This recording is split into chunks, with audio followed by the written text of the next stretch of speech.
ভারত পাকিস্তানের মধ্যে চলমান উত্তেজনাকর পরিস্থিতির প্রভাব পড়েছে সংস্কৃতি ও বিনোদন জগতেও। পাকিস্তানি তারকাদের উপর ভারতে ক্রমশ নিষেধাজ্ঞা আরোপ করা হচ্ছে। ইতোমধ্যেই জনপ্রিয় অভিনেত্রী হানি আমিরের ইনস্টাগ্রাম অ্যাকাউন্ট ভারতে ব্লক করে দেওয়া হয়েছে। এবার সেই তালিকায় যুক্ত হলেন পাকিস্তানের দুই জনপ্রিয় তারকা ফাওয়াদ খান ও আতিফ আসলাম।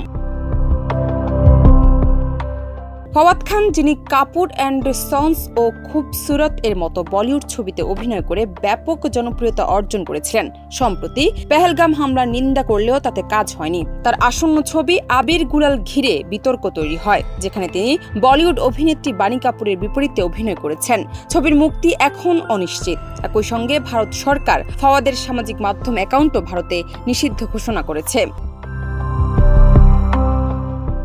অন্যদিকে আতিফ আসলামের গান বরাবরই ভারতীয় শ্রোতাদের হৃদয় স্থান করে নিয়েছে। তেরে বিন জেহেন, নাসিন কিংবা পেহলি দফা এর মতো গানগুলো ভারতের অগণিত অনুরাগীর প্রিয়।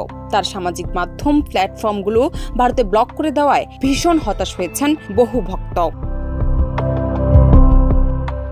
এই নিষেধাজ্ঞা শুধু তারকাদের পেশাগত ক্ষতি নয়, বরং ভারত পাকিস্তান সাংস্কৃতিক বিনিময়ের পথেও বড় ধরনের ধাক্কা হিসেবে বিবেচিত হচ্ছে। জান্নাত নিপু, দেশ রূপান্তর।